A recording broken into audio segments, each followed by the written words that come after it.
bitch, we got heavy metal. Yeah, I'm a cool nigga, you don't wanna see me fed up.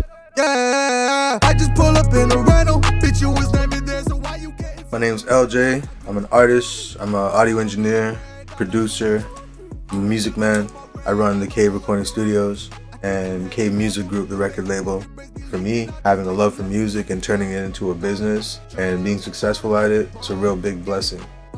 I remember at one point I was out here thinking I could wash dishes. I feel like there's a lot of people out there that didn't go follow their heart and they wish they did. And it's never too late. We live in an age where everybody can be an entrepreneur, even as a side hustle.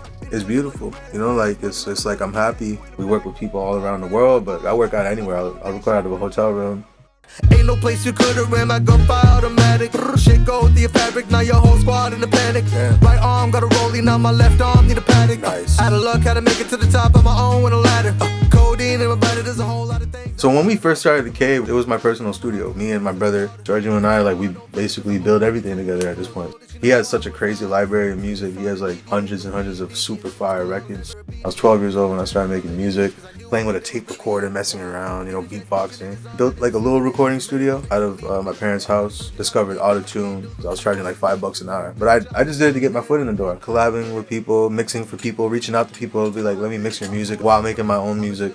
And that's the thing, when you wear multiple hats, you gotta be like conditioned to do this. You'll be surprised where the industry manifests itself. You know, music industry, movie industry, there's a lot of money. You know, I'll jump into a different beat or a different genre, a different feel. Like, I just keep it moving.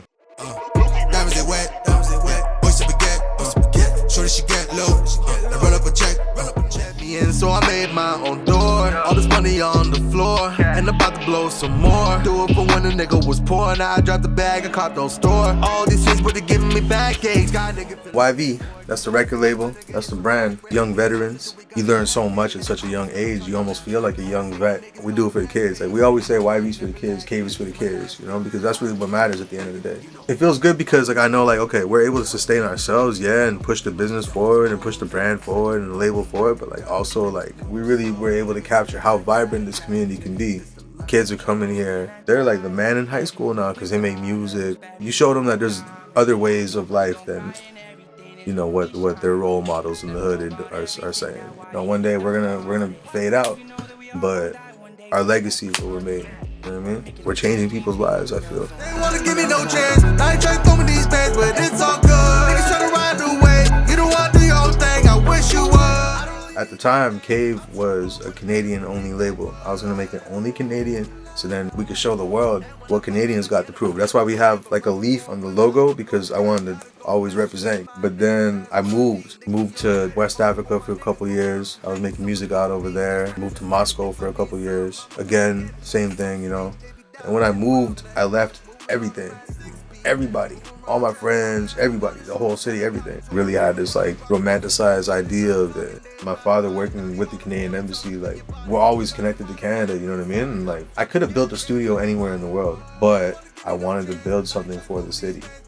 I was born here. I went to school here and I grew up here. I always loved Ottawa. As long as people just keep making the music and there's more facilities like these that are gonna enable people to sound as best as they can and not care about their music, you know, you'll see the scene keep increasing. There's so many super talented artists that are just on their way or so close, and not everybody gets that opportunity. So sometimes you gotta share it to them, you know? It's a real big blessing. For real, it's a big blessing.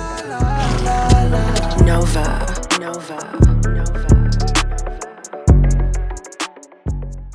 I be living out there. I be repping Canada so hard. I'm like, yo, you know, Canada's lit, man. You know, we got Tim Hortons. You know about Tim Hortons?